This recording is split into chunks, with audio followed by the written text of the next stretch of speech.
Everyone, happy to see you again today. And I'm going to talk to you today about doing readings. I love doing readings. I love doing readings. And so I have guides that help me with different types of readings. I do the Wednesday evening message service in Casadega Spiritualist Camp. I also do the Sunday afternoon Grove service in Casadega Spiritualist Camp. And I believe, when you're working in the public, you have a certain decorum that you're working with, in a certain way you're doing readings. And they're just a little bit of a spirit reading, little touch in from spirit, evidence of spirit, little life guidance, and psychic information. Did I mention I love doing readings? In my office, though, it becomes a whole different thing. And I'm just going to stop myself here for a second and ask, how is your meditation going? I hope you're doing good with it. Leave me a comment below and let me know, and perhaps maybe I can try to help you with that.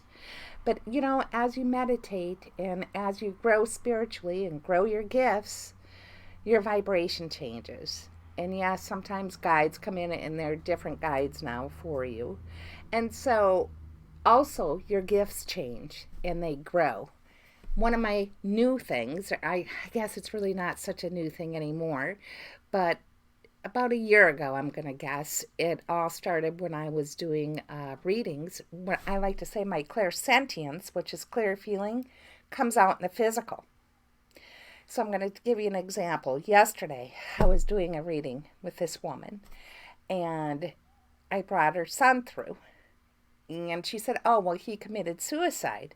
I'm like, wait, don't tell me these things, And so I had my jacket on because it was cold, and my hands were not showing now, and they were tucked in my jacket. I'm like, why am I doing that? And I said, wait a minute. I said, because she said that he hanged himself or hung himself. And I said, well, wait a minute. I said, did he try to commit suicide before that and slit his wrists? And she said, you know what? I forgot about that. And he did. And I was like, oh my gosh, because why else were my hands up in my jacket? And they came back out. The first time it ever happened to me, it was crazy. I'm sitting there doing a reading and I started fidgeting with my shirt and my arms started going like this and it wouldn't stop.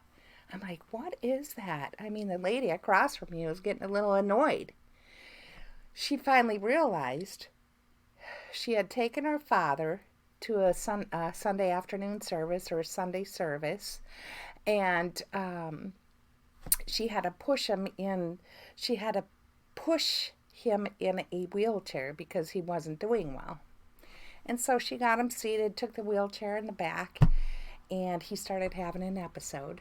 So she had to go back and get the wheelchair, comes up, and on the way up there, she notices that her dad is going like this. And he was having a stroke. He was having an episode.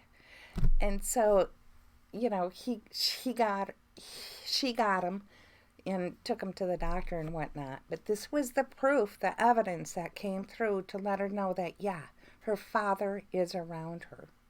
And this is what I love most about this, is people really miss their loved ones.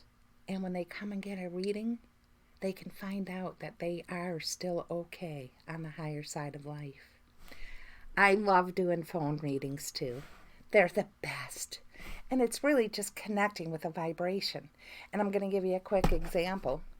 Set the phone reading up, I call later. And it turns out I was doing a reading for a mother and a daughter. And the daughter is like in her 40s. And I'm like, well, I usually don't do two people at one time, but, since we set the appointment and here we are, let's give it a shot. And so I started giving the reading, and I kept seeing this little girl with brown hair, parted in the middle, kind of to the side, and she had a black dress on and with a white lapel. And, and finally they realized what it was. That grandmother and mother was coming in. She had recently left the earth plane, And the whole time she was sitting there waiting to leave the earth plane, that little girl was there waiting with her. She actually described it to her daughter and granddaughter. And so, like I said, I just love what I do. I love to help people realize that, yes, our loved ones are still alive and well on the other side. And I thank you.